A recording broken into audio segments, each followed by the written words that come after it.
প্রথমে আছে হচ্ছে একটা জিনিস, সেটা হচ্ছে র্যান্ডম এক্সপেরিমেন্ট বলে একটা জিনিস। ঠিক আছে, আগে দেখবো আমরা যে র্যান্ডম এক্সপেরিমেন্ট জিনিসটা কি। প্রবাবিলিটির মেন ফান্ডামেন্টাল হচ্ছে ওটা। ধর তুই একটা পর্যবেক্ষণ করবি, ঠিক আছে? ধর লুডো ডাইসকে তুই রোল করলি। এই লুডো ডাইসকে রোল করলে কি কি ঘটনা পাবি বা কি কি ফল পাওয়া যেতে পারে তার একটা আইডিয়া পাবি। এই আইডিয়াগুলোকে, ঠিক আছে, এবার কোনো একটা পর্যবেক্ষণের ক্ষেত্রে কোন ঘটনা ঘটবে বা কোন ফল পাবো, এটাকে আমি সিওরিটি দিয়ে বলতে পারবি যে তুই ধর একটা এমসিকিউ সলভ করবি, 4টে অপশন থাকবে, মানে ওই 4টে হচ্ছে রেজাল্ট। তোর কোন অ্যান্সারটা কারেক্ট হবে এটা কি তুই বলতে পারবি না। এর জন্য এটাকে র্যান্ডম এক্সপেরিমেন্ট বলে। তুই যদি একটা এমসিকিউ তুলিস, তাহলে 4টে অপশন থাকবে, তার মধ্যে একটা কারেক্ট হবে, তুই এটুকুই বলতে পারবি। বা তুই ধর একটা লুডোর ডাইসকে রোল করলি, তাহলে তুই 1 থেকে 6-এর মধ্যে কোনো একটা রেজাল্ট পাবি, এটা তুই বলতে পারবি। তুই একদম 100% সিওরিটি দিয়ে রেজাল্ট বলতে পারবি না। তার জন্য এটাকে কি বলবো, র্যান্ডম এক্সপেরিমেন্ট। ক্লিয়ার করতে পেরেছি? বাংলাতে এটাকে বলা হয় হচ্ছে যদৃচ্ছ ঘটনা। ক্লিয়ার করতে পেরেছি? নেক্সট যেটা আছে সেটা হচ্ছে যে ঘটনা।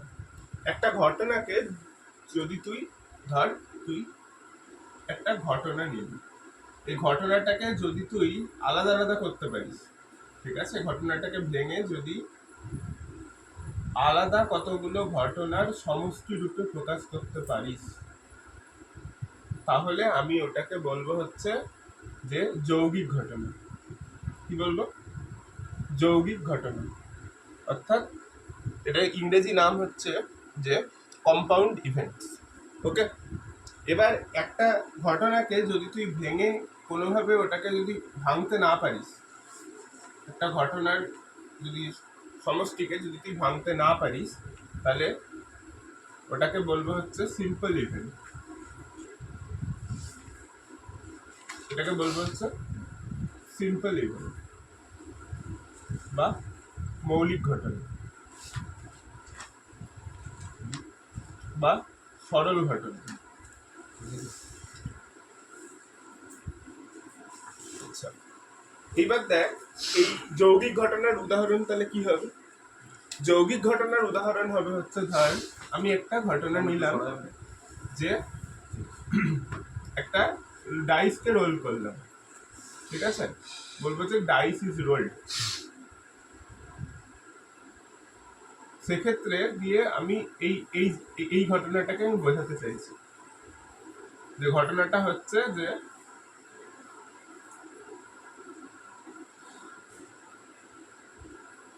result will be multiple of 3। রেজাল্টটা ধর হবে হচ্ছে 3-এর গুণিতক, ঠিক আছে। তাহলে কি কি ঘটনা আসতে পারে এটাকে ভেঙে, আইদার ওটা 3 পড়বে বা 6 পড়বে, তাই না? 3 পড়বে বা 6 পড়বে, দুটো ঘটনা। এইবার দেখ এই দুটো ঘটনার প্রবাবিলিটি তুই যদি ক্যালকুলেট করার চেষ্টা করিস, তাহলে ধর তোকে বললাম যে P3 বের করতে চাস, বল P3 কত হবে? 6 হয়, তাহলে 1/2 হবে, 1/6 হবে। P3 আরে 3 পড়বে, 1 থেকে 6 পর্যন্ত পড়বে প্রত্যেকটা, তাহলে 1/6 হয়। সেক্ষেত্রে P/3 কত হবে? 1/6 হবে। আর একই হবে, হ্যাঁ, দেখ তুই লুডোর ডাইসকে যদি রোল করিস, তাহলে কি কি রেজাল্ট পাবি বল? 1 থেকে 6 পর্যন্ত রেজাল্ট গুলোকে পাবি।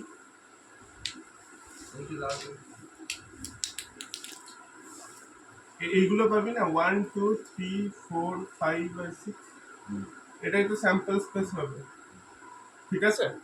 এবার দেখ তাহলে টোটাল ইয়েটা কটা? 6টা। আর 3 কবার আছে? একবার। তাহলে কত হবে প্রবাবিলিটি? 1/6, কি না? বুঝতে পেরেছিস এবার? মানে 3-এর ফেভারেবল কটা? একটা কেস, আর টোটাল নাম্বার অফ কেসেস 6, তাহলে 1/6 হচ্ছে। তাহলে এটার অ্যান্সার কত হবে তাহলে? 1/6। যাই আসবে না তো হ্যাঁ, 1/6ই হবে লুডোর ডাইসের ক্ষেত্রে, ওটাই। তাহলে এটা পেলাম। এবং দেখ এই result will be multiple by 3, তার মানে হচ্ছে এটা যদি তুই প্রবাবিলিটি বের করতে চাস যে পি এম থ্রি মানে মাল্টিপল অফ থ্রি, তাহলে এটা হবে 1/6 প্লাস 1/6, তাহলে 2/6, দ্যাট মিনস হচ্ছে 1/3, তাই তো? তার মানে ওই 3 এর মাল্টিপলের কেসটা দুটো ঘটনার উপরে ডিপেন্ডেন্ট, একটা হচ্ছে 3 এবং 6। তাই এটাকে আমি কি বলবো, যৌগিক ঘটনা বা কম্পাউন্ড ইভেন্টস। বাট ভাঙতে না পারা মানে কি, ধর তোকে আমি বললাম যে P4 কত হবে, একদম ফিক্স P4, তুই কি 4 কে আর আলাদা করে দুটো কেসের যোগফল আকারে প্রকাশ করতে পারবি, বা তুই 2 বা তার থেকে বেশি কেসের যোগফল আকারে প্রকাশ করতে পারবি, তাহলে এটা কি হয়ে যাবে, সিম্পল ইভেন্টস। এটার অ্যান্সার হবে হচ্ছে 1/6, একদম বেসিক এটা। হুম, ওকে, ঠিক আছে। এই হচ্ছে তোর ঘটনার শ্রেণীবিভাগ। আচ্ছা, এরপরে যেটা আছে সেটা হচ্ছে যে অনিশ্চিত ঘটনা আর নিশ্চিত ঘটনা। ওকে, অনিশ্চিত ঘটনাটা কি জিনিস দেখ, মানে মুছে দিলাম। একটা হচ্ছে ইম্পসিবল ইভেন্ট। আচ্ছা বল, ইম্পসিবল ইভেন্টস মানে কি? ধর একটা ওই সেম ঘটনার ক্ষেত্রে আমি এক্সপ্লেন করছি। ধর একটা ডাইসকে রোল করলি, দা রেজাল্ট উইল বি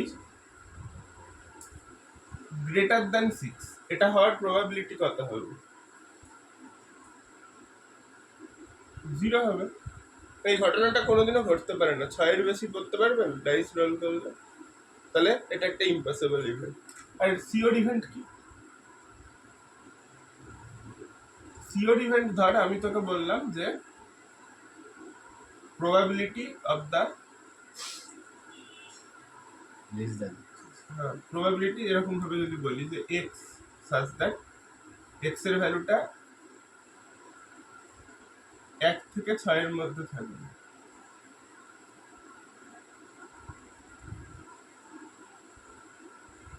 এটা কত হবে? 1, 1 থেকে 6 এর মধ্যেই থাকবে। বুঝতে পেরেছিস? তাহলে এটা কি হয়ে যাবে, সিওর ইভেন্ট, মানে এই ঘটনাটা ঘটবেই। তাহলে 1 তাহলে এটা কত হবে? 1 হবে না? মানে দেখ, তুই 1 থেকে 6 এর মধ্যেই যে ঘটনাগুলো সেগুলোই তুই রেজাল্ট হিসেবে পাবি, অন্য কিছু পাবি না।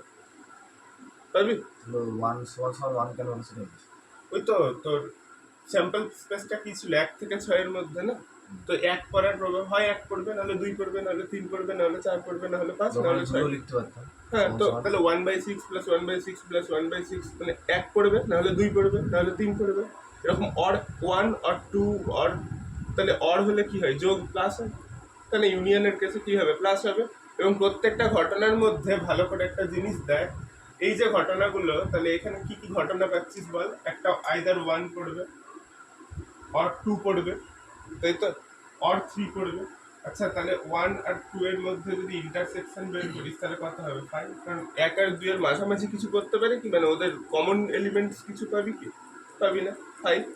আবার যদি তুই দেখিস যে 2 আর 3, তাহলে এটাও 5 হবে। তার মানে আমার কাছে আমি এটাই বলতে চাইছি যে আই ইন্টারসেকশন জে, দুটো নাম্বার যদি আমি ধরি, একটা আই এবং একটা জে, তাহলে ওদের ইন্টারসেকশনটা কি হয়ে যাবে, 5। তাহলে probability of I intersection J, এটা কি হয়ে যাবে, 0। তাহলে আমি কি এটা for all I and J, right? সমস্ত কেসের জন্য এটাই হবে, বুঝিস ভালো করে। সমস্ত কেসের জন্য কি হবে, ইন্টারসেকশন গুলো 0 হবে। বুঝতে পেরেছিস? কারণ ওদের মাঝামাঝি রেজাল্ট, মানে ওদের কমন রেজাল্ট তুই কিছু পাবি না। আর প্রত্যেকটা ওই 6টাকে যদি আমি জেনে বুঝি, তাহলে এরকম 6টা সেপারেট গোল পাবি। এটা 1 করার ঘটনা, এটা 2, এটা 3, এটা 4, এটা 5, এটা হচ্ছে 6। বুঝতে পেরেছিস? তাহলে এরকম 6টা আলাদা আলাদা পয়েন্ট পাবি। সেক্ষেত্রে আমাকে বল, তাহলে রেজাল্ট কি হবে, প্রবাবিলিটি অফ এটা। আমি এটাকে যদি তো ডিনোট করি, যে এটাকে ধর আমি এক্স দিয়ে ডিনোট করি, তাহলে পি এক্স এটা হয়ে যাবে হচ্ছে P1 প্লাস P2, এরকম করে প্লাস P6 পর্যন্ত রেজাল্ট পাবি। ঠিক আছে? এটা পাবি হচ্ছে তোর P6 পর্যন্ত রেজাল্ট। আচ্ছা, এটা দেখ 1/6, এরকম করে 1/6 প্লাস ডট ডট ডট 1/6, এটা রেজাল্টটা 1 আসবে।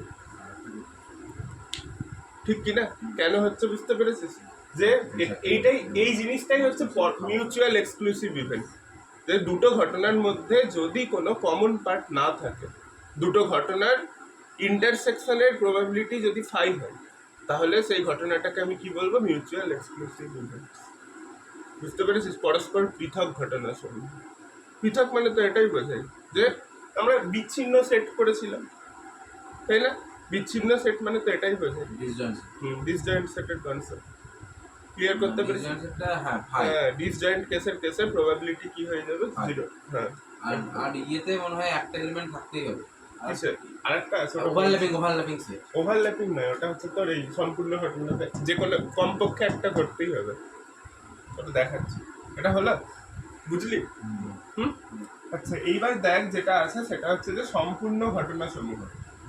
সম্পূর্ণ ঘটনা সমূহ যেটা, সম্পূর্ণ ঘটনা মানে কি না, যে একটা আমি যে ঘটনাগুলো নেব সেই ঘটনাগুলো যেন যোগ করলে পুরো জিনিসটা কমপ্লিট হয়ে যায়, এক্সস্ট করে ফেলতে পারে।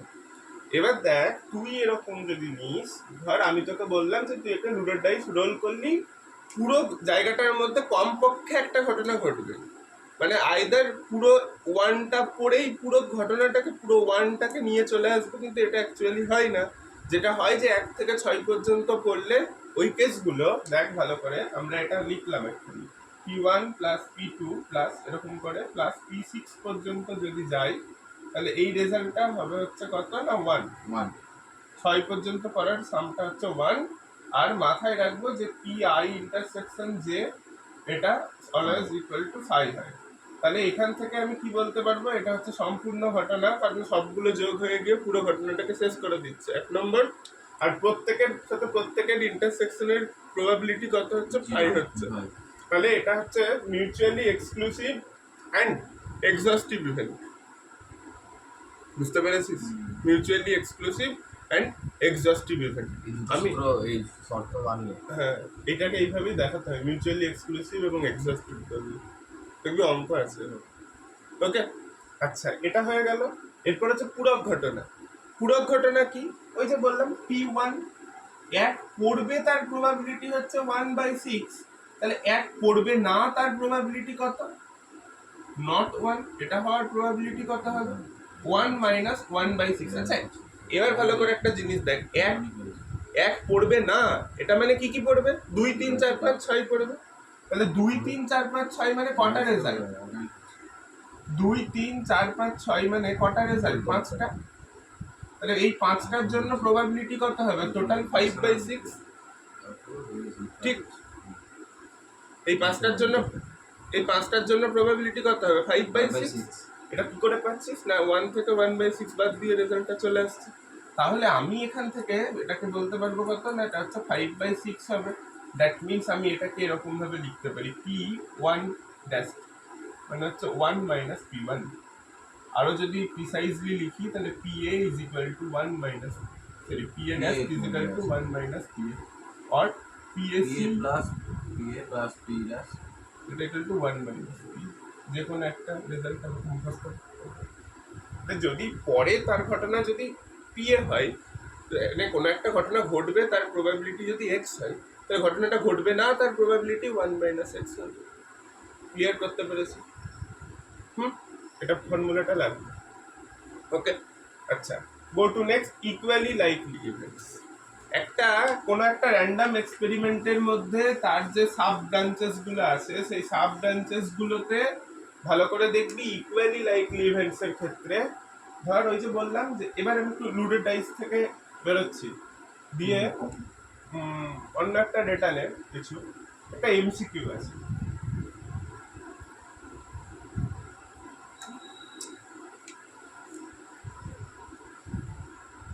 একটা তো টাইপ করতে হবে।